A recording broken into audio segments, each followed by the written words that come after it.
Welcome to 5D media. ఈ వీడియోలో మీకు కొన్ని దృశ్యాలు చూపిస్తాను.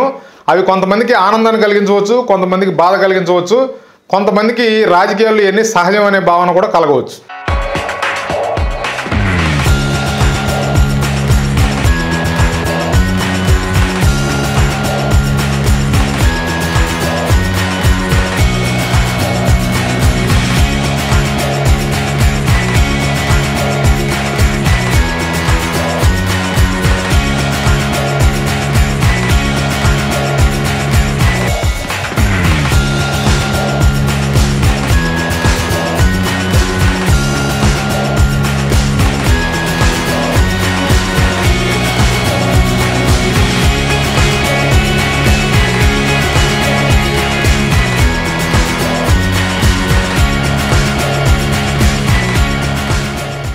ఈరోజు తెల్లవారుజామున సిఆర్డీఏ అధికారులు అంటే అమరావతి ప్రాంతంలో తాడేపల్లిలో నిర్మాణ దశలో ఉన్నటువంటి వైఎస్ఆర్సీపీ జిల్లా పార్టీ కార్యాలయం అనమాట ఇది. దీనిని సిఆర్డీఏ అధికారులు కూల్చివేయడం జరిగింది. దీని మీద వైఎస్ఆర్సీపీ పార్టీ వర్గాలు చెప్తున్నది ఏంటంటే, ఇది ఆల్రెడీ మేము లీజుకు తీసుకున్నాం, నీటిపారుదల శాఖ నుంచి ఇది మేము లీజుకు తీసుకుని పార్టీ ఆఫీస్ నిర్మిస్తున్నాం, దీన్ని కక్షా కార్పణ్యాలతో ఇప్పుడు ప్రభుత్వం కూల్చివేసింది అని చెప్పి వాళ్ళు చెప్పడం పొద్దున్నే మీడియాలో వార్తలు రావడం జరిగింది.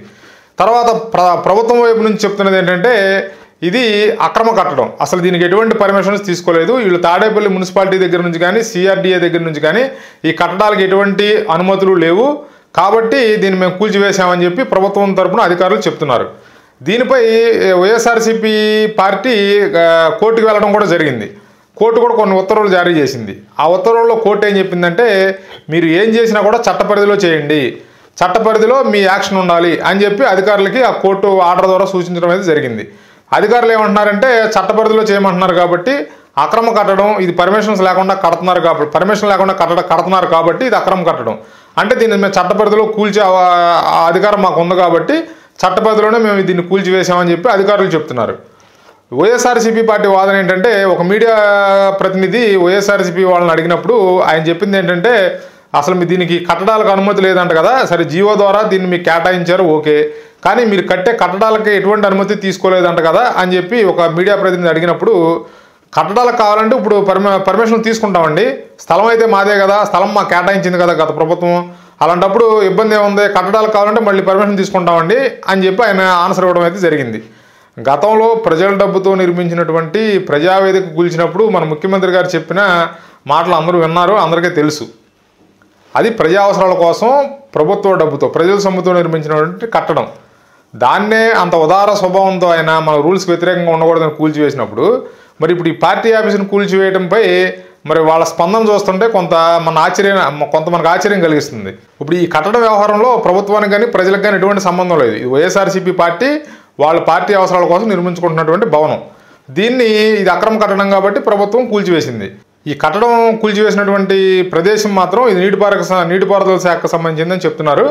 ఇక్కడ బోట్ యార్డ్ అని ఉండేదన్నమాట. అంతకుముందు బోట్ల మరమ్మతులు, బోటు తయారీ ఇలాంటివి జరిగాయంటే ఇక్కడ తర్వాత కాలంలో అది ఖాళీ అయిపోవడం, అక్కడేమి కార్యకలాపాలు జరగకపోవడంతో గత ప్రభుత్వం అంటే వైఎస్ఆర్సీపీ ప్రభుత్వం దీన్ని 2 ఎకరాల స్థలాన్ని వైఎస్ఆర్సీపీ పార్టీకి కార్యాలయ నిమిత్తం కేటాయించింది, అంటే ఒక జీవో ద్వారా దీన్ని కేటాయించింది అని చెప్పి వాళ్ళు చెప్తున్నారు. ఇది ఏంటంటే కర్మఫలం, ఇది కర్మ రిపీట్ అంటారు కదా, కర్మ రిపీట్స్ అంటారు కదా, ఈ కర్మ అనేది ఒక సైకిల్ లాంటిది, తిరుగుతూ ఉంటుంది. మనం ఈరోజు చేసిన దాని కర్మ మనకి మళ్ళీ ఒక రోజు ఖచ్చితంగా వస్తుంది అనమాట.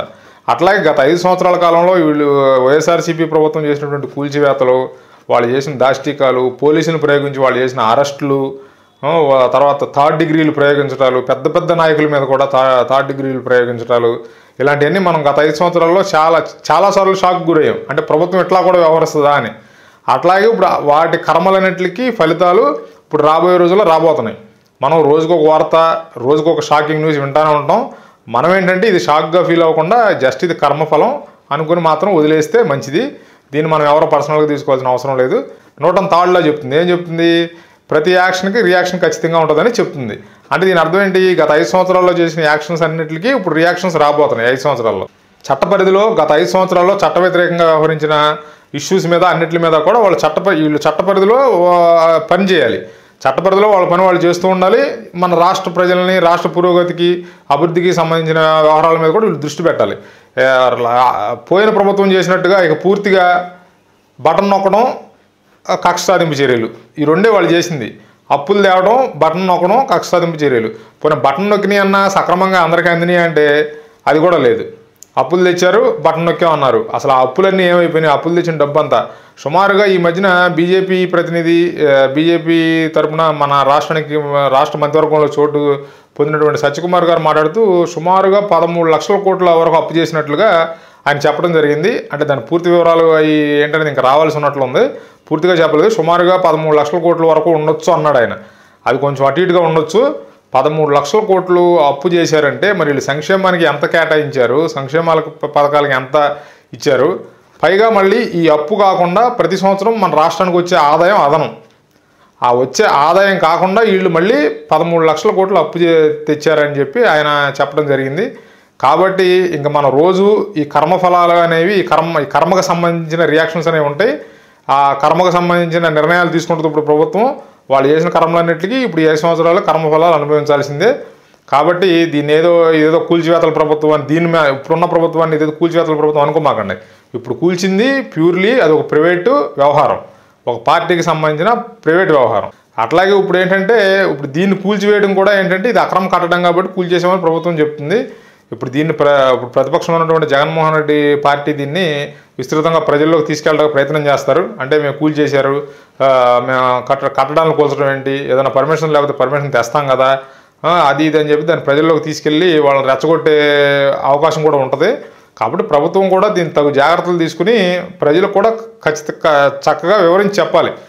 ఎందుకు, ఏ పరిస్థితుల్లో దీన్ని మేము కూలగొట్టవలసి వచ్చింది, ఎందుకు కూలగొట్టవలసి వచ్చింది, ఇక్కడ ఈ భవనం ఉండడం వల్ల మన అమరావతికి కానీ లేదా తాడేపల్లి ఆ ప్రాంతానికి ఎంత నష్టం జరిగే అవకాశం ఉంది, అసలు ఈ భూమి ఏ శాఖకు సంబంధించింది అనే వివరాలు, పూర్తి వివరాలు ప్రజలు కూడా తెలియపరిస్తే దీని మీద కొంత నెగిటివిటీ ప్రచారం, అంటే వైఎస్ఆర్సీపీ చేసేటువంటి నెగిటివిటీ ప్రచారాన్ని కొంచెం అడ్డుకట్ట వేసినట్లుగా ఉంటుంది. కాబట్టి ప్రభుత్వ పెద్దలు దీని మీద కూడా దృష్టి పెడతారని ఆశిద్దాం. Thanks for watching. Please like, share and subscribe 5D media. జై హింద్.